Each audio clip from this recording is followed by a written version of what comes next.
And we're back. This is Riders of the Dawn. This is Stu. Well, this is Jay. Wait, is abut here with us too? No. There can only be one abut. That's true. This is kind of, we've turned this into screenplay week. Yeah, I guess. So we're going to continue with our screenplay series. We're going to talk about structure.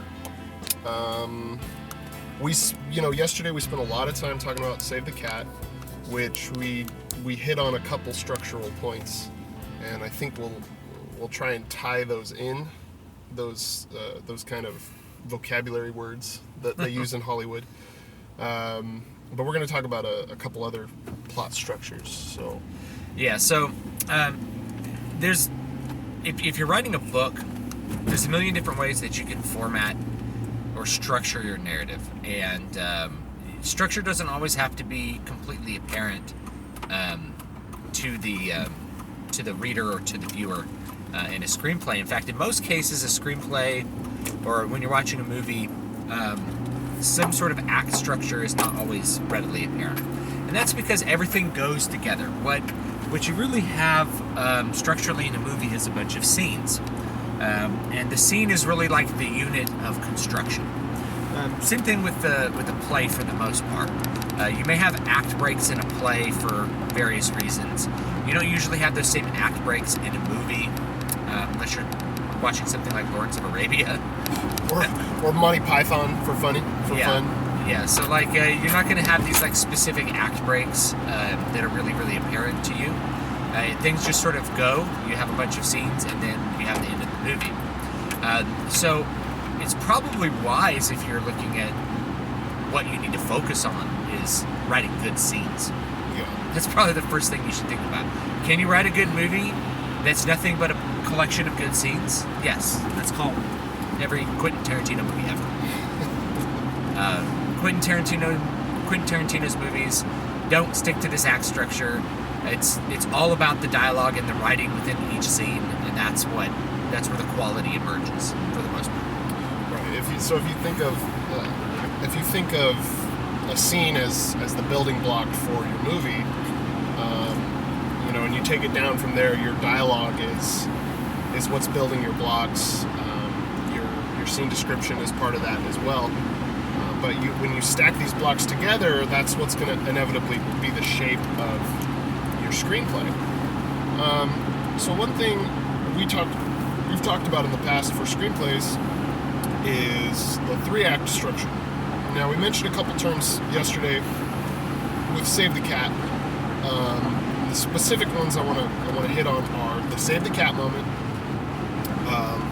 the fun and games, which we call development. It's the middle of the middle section, and then the Dark Night of the Soul. And what these 3 beats are really tell you the act structure of your screenplay. So the Save the Cat moment is usually about the point in which you move from Act 1 into Act 2. Now, fun and games or development is more of a description of how Act 2 looks. And then the Dark Night of the Soul is the end of Act 2, beginning of Act 3. Yeah, and that third act can be sometimes very, very short. Usually I feel like movies tend to fall apart in that third act. Yeah. And that's because sometimes the conflict is very interesting, but the way that the conflict resolves is not well thought out. And so you end up writing yourself into a corner about 3/4 of the way through the screenplay, and you just try to get out of it. Yeah, and I think a lot of times that third act becomes stilted. It's just it's a third act for the sake of having a third act. And there was a movie that I watched a couple years back called Chef.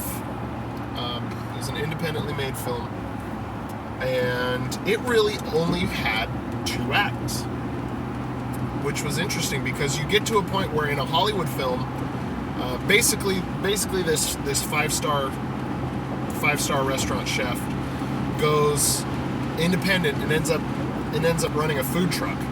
The food truck becomes really popular. Then there's this conflict with his family, and you think he's going to lose his kid. And at the end, instead of there being this huge blowout fight where he reunites his family, the initial plot just resolves that, and there's no need for this third act where they, there's this, it's almost like the BC story, you still have to fight it out. Really what happens is the authors of the script they finish it all in the end of the second act. And I really enjoyed the movie, but it really stood out to me how it broke from the structure. Yeah, that you're used to seeing. That you're used to seeing. Structure. And again, we said this yesterday, as soon as you understand Save the Cat, you're going to see it everywhere. And when you don't see it, it's going to be refreshing and kind of shocking, actually. Yeah, I can definitely see that as well. So each of these moments, so you have a Save the Cat moment, which is showing you that a flawed character has redemptive value and is good. Yeah. For any kind of other flaws you may introduce with the person. So it's them choosing to do something that's right, it's sometimes it's arbitrarily added in. It's just in there, and other times it's part of some transition into a second act. When you think about this dark side of the, dark night of the soul moment, what it is the initial trajectory of the story for the main plot goal. You get barred. There's like you can go no further. You shall not pass any further using what you were using in the first act to try to get you there. And so the Dark Night of the Soul is supposed to be, oh no, the goals of the plot have failed. Yeah. And the third act is you think of the characters discover some other way to accomplish the goals of the original conflict, and that becomes the third act. Now, how that fits with ABC, your A story, that's your main conflict. Primary. Yeah. It's your primary story. B story, we mentioned, it's usually a love story. It's usually some other character-related story, if it's not a love story. It's part of that middle act, the whatever fun and games. It's something else that compels you to keep watching through the development section. Yeah. And the C story is usually what comes in at the third act to resolve the A story. It's some extra element of plot with some extra piece of goals that helps resolve the conflict of the original A story. That's and the thing is, you don't want to be too prescriptive. Right. There's people who get really focused on act structure in movies, and they don't think that movies might be through composed. Most of them are through composed, and looking at the act structure is just a way to see where the focus is shifting, rather than like a defined act. Like if you read, if you watch a Shakespeare play, each act has its own little goal that's resolved at the end of it.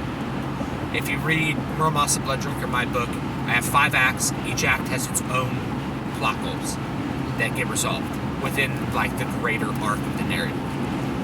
Movies don't usually have that, right? You usually don't have like, that our original little tiny plot goal for first act is tied up. Now we move on to the second act, because the idea of a movie, because you're only sitting there for 2 hours, which is shorter than a Shakespearean play,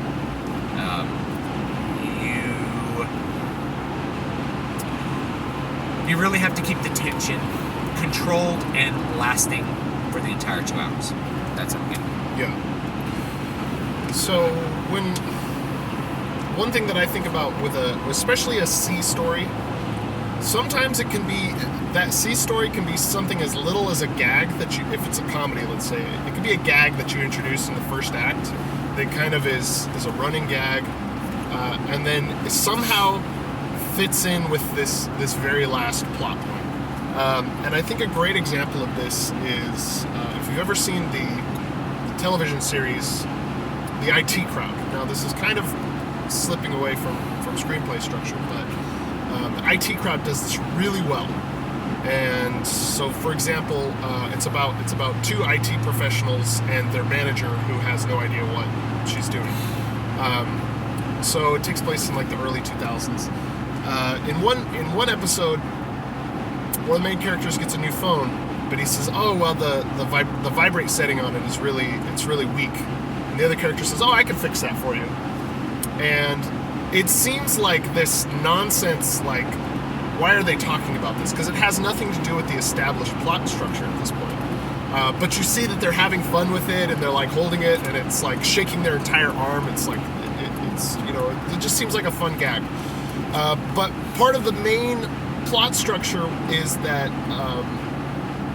the main characters are filling out this online survey that basically is going to tell them, approximate their time of death. And it turns out that one of the characters is supposed to die this Thursday at 3 p.m. It's really specific. So the time gets closer and closer and closer. The tension's heightening because that character is like, oh my God, I'm going to die at 3 o'clock. And it turns out they're in a church at a funeral when 3 o'clock hits. And the character's looking over at the clock, waiting for this, like, whatever's going to happen where he's going to die, and nothing happens. And so there's this big, like, relief moment. And then suddenly he screams. He's like, oh my God, what's going to happen? Ah! And then he pulls his phone out and he realizes that it's his phone. He's not having a heart attack. His phone is just vibrating really heavily.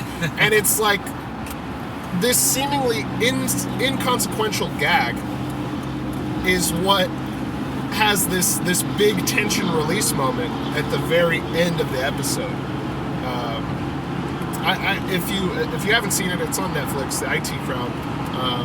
If you like dry British humor, it's I should mention at this point that most TV shows, even if they're like a 20-minute sitcom, have a little mini ABC. Yeah. There's a little mini ABC story. Like I had a joke about when I did a review of Sausage Party, that it was basically a 2-hour South Park B story. Yeah. And I'm remembering, I'm like, I think South Park might have actually done that, but it's something that like Trey and Matt would come in and be like, okay, maybe we have a couple scenes from the perspective of the food, and they're like, they're worried about getting eaten. It'd be the South Park B story. Yeah. And that would be it. It's like they had an episode from the perspective of fleas. Right. It just. What was the one that they had? They had one called The Ringer, where it was like someone competing in the Special Olympics. Right. South Park had that as a B story, and whoever made the movie was getting mad that they came out with it.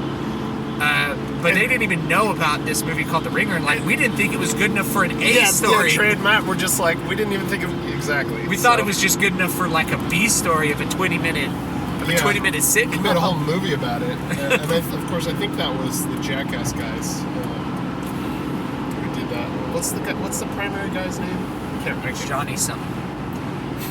Johnny Rotten. Something. I don't know. I don't remember. So that's those types of things.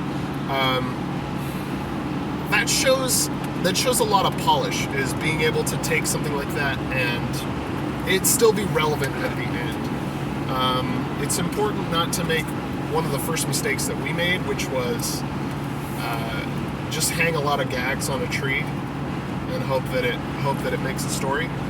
I think that's each scene has just same thing with writing. Like each scene needs to be working on the plot, characters, setting. Or the setting, yeah. It needs to be developing one of those three things, or you just shouldn't have the scene. It's going to be a waste of time. Yeah. Even if there's a good gag in it and you're writing a comedy, you can kind of get away with that. But like for the most part, you want to put the gag in a place where the scene still has some sort of extra function. Yeah. Besides, like, here's a funny joke.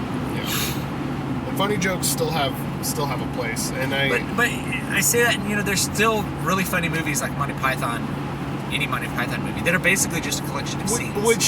Which really is kind of the breaking point of what we're talking about, because we're talking about Hollywood versus things that are Hollywood. All things that aren't Hollywood, and frankly, the movies that I enjoy are not coming out of Hollywood. Yeah, I don't usually like Hollywood movies. I watched what was the last Captain America movie, Civil War. And the third act, by the time you get to the resolution of like the story, you realize that the story didn't make any sense. Right? Like they dropped all these threads. They're like, this will make sense at the end. At the end, you're like, that actually doesn't make sense. The character who was the quote the villain, in retrospect, performed a bunch of actions that made no sense because he would have had to have this massive amount of prior knowledge in order to execute this plot against the Avengers. It was just like, it was this moment where like the third act revealed that they didn't really have any idea what they were doing when they wrote the plot. They wanted it to be like a really like mysterious plot, and you get to the end and it's like the thing about writing mysteries, you have to know the writer has to know who done it from the beginning.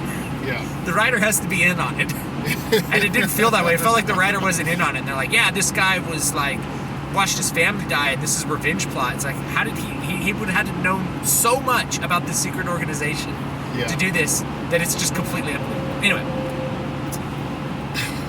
so I see this stuff pop up all the time. My warning is don't be too prescriptive, because you're gonna read or hear about other people that are trying to say that movies are 5 acts or movies are some other number of acts. You have to see what's there, not try to say like, how is this a 3-act movie? It's like, you got to see what it does, and not try to impose upon it a beat sheet or something like that.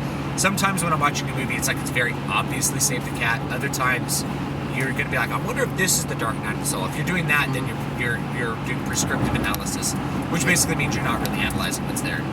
You're trying to impose upon it something from outside. Again, though, it's important to understand the rules before you break them, and I think this is a good point. We don't want to be, especially we don't want to be prescriptive to your artistic process, but especially, like I said, we have this kind of break in style. If you're writing a Hollywood movie, this is what they're looking for, and even if your movie doesn't fit precisely with this Save the Cat format, you need to understand what they're looking for and be able to sell them as though they were there. Yeah. You can break a rule or two. If you break all the rules, no one's going to be interested. No one's going to be interested. Now, and this is something that we felt is we set out to write our first movie, and our log line was basically, it's like Super Troopers but a metal band. And without actually fully thinking about it, that Super Troopers wasn't a Hollywood movie. So it was that was when we put it to people in Hollywood, they said, well, we want you to do this, and this. We really went with that. Like, okay, well, if that's going to get this movie made, then that's what we're going to do. And we went through 2 or 3 revisions to the point where we got to a point where it was just like, well, this isn't the movie we wanted to make. We ought to roll back a little bit and maybe think about how we can independently make this. Then subsequently, we decided, all right, well, let's write another movie that is this format.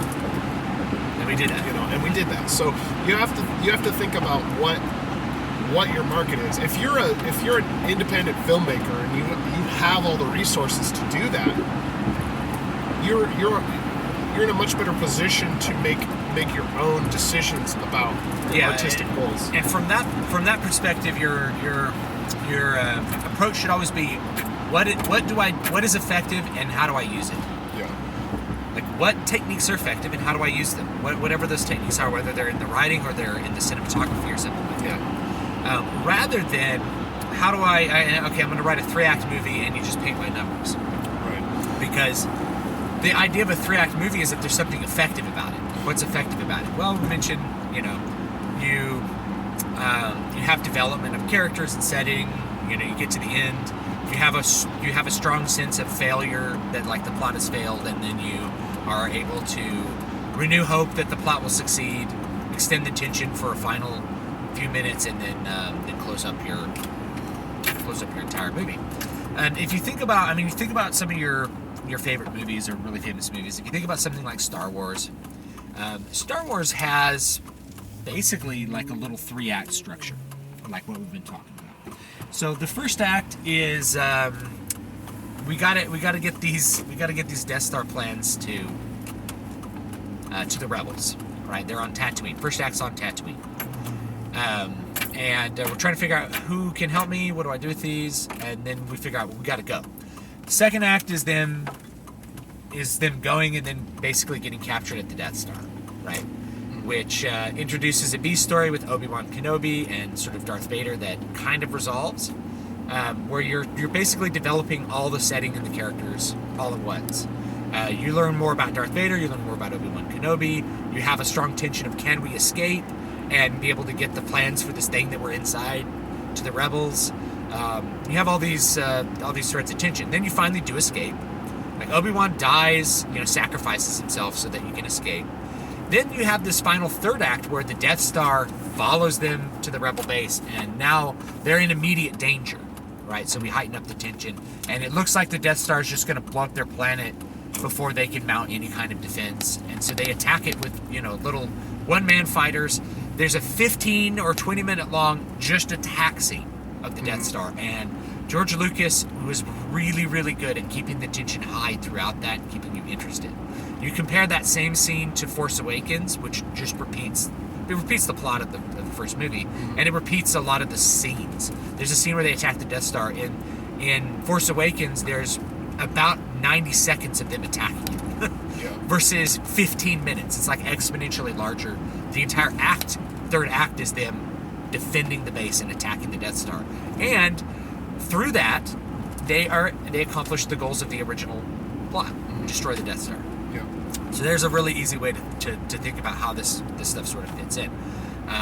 And George Lucas might have written with that in mind, or he maybe just was doing what's effective and said, okay, now we need to transition to this. Now we need to do this. I want to make people feel like they're going to fail at this plot, and then they finally succeed. And so you think about George Lucas. So George Lucas wrote and directed the first movie. I'm gonna bring this full 3-act because we're going back to the beginning. Quentin Tarantino is also a writer, director. So one thing that I think is really important is if you actually look, I read the script for Django Unchained. And what is really interesting is the script for Django Unchained, because it's Quentin Tarantino is really writing it for himself. The blocking descriptions, the scene descriptions, are really more like outlines. They don't look like how an agent would tell you to write it. It's really just like, it's just him making notes. It's just him making notes. He's like, really. Okay, bang, bang, bang. Yeah, bang, bang, bang. Then Django's horse dances for 15 minutes. And then he has it scratched out. He dances for 10 minutes. All right, he only dances for 5 minutes. Okay, I only have 2 minutes left. He dances for 2 minutes. And this is really really important because, again, if you're looking at the structure, you're doing something independently, you have more room. You have more room to make these changes to your structure. But it is really important that you're always market facing.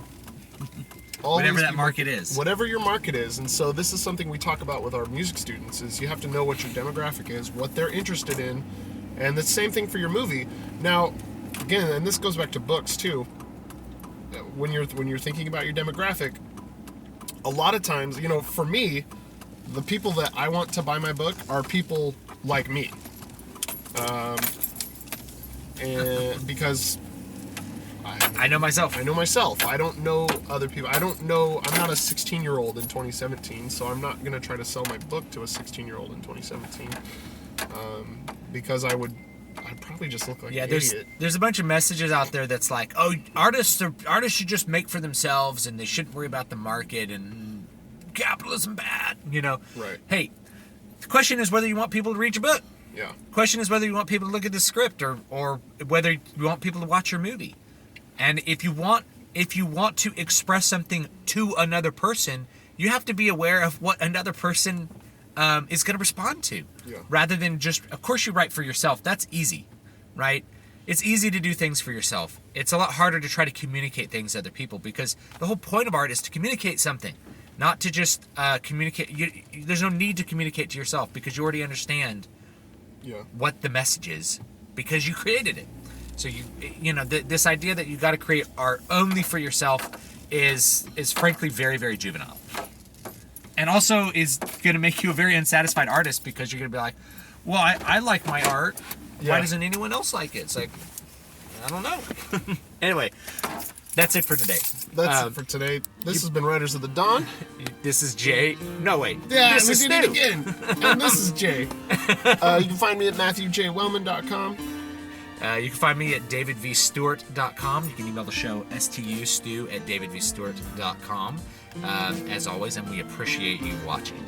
Or, no, listening. Listening. There That's we go. how people English. Okay. All right. Have a good day. Bye.